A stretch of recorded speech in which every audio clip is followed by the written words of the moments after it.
വാളയാറിൽ MDMA-യുമായി അമ്മയും മകനും പിടിയിൽ. കേരളത്തിലേക്ക് കടത്തുകയായിരുന്ന 12 ഗ്രാം MDMA ആണ് പിടികൂടിയത്. എക്സൈസിന്റെ വാഹന പരിശോധനയ്ക്കിടെ ലഹരി പിടികൂടുകയായിരുന്നു. അമ്മയും മകനും മകന്റെ സുഹൃത്തുക്കളുമാണ് പിടിയിലായത്. കോഴിക്കോട് സ്വദേശികളായ മൃദുൽ, അശ്വിൻ ലാൽ, എറണാകുളം സ്വദേശിയായ അശ്വതിയുടെ മകൻ ഷോൺ സണ്ണി എന്നിവർ പിടിയിലായി.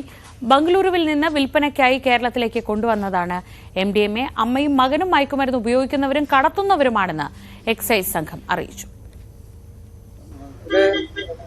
കഴിഞ്ഞ 5-ാം തീയതി മുതൽ കേരള സംസ്ഥാന എക്സൈസ് വകുപ്പിന്റെ ഓപ്പറേഷൻ ക്ലീൻ സ്ലേറ്റ് എന്നൊരു ലഹരിക്കെതിരെയുള്ളൊരു പരിപാടിയാണ്. അതിന്റെ ഭാഗമായിട്ട് ഊർജിതമായിട്ടുള്ള വാഹന പരിശോധന മറ്റും നടത്തിക്കൊണ്ടിരിക്കുന്നു. അങ്ങനെ വാഹന പരിശോധന നടത്തിക്കൊണ്ടിരിക്കുന്ന സമയത്ത് കാറിൽ നിന്നാണ് ഈ പ്രതികളെ MDMA-ആയിട്ട് പിടികൂടുന്നത്. ഒരു ബാംഗ്ലൂരിൽ നിന്നാണ് കൊണ്ടുവരുന്നതെന്നാണ് അന്വേഷണത്തിൽ അറിയാൻ കഴിഞ്ഞത്. ഇപ്പോൾ ഇത് ഉദ്ദേശം 12 ഗ്രാമോളം ഉണ്ട്. MDMA-ആണ്, മാരക മയക്കുമരുന്നായിട്ടുള്ള MDMA-ആണ് ഇപ്പോൾ കണ്ടെടുത്തിട്ടുള്ളത്.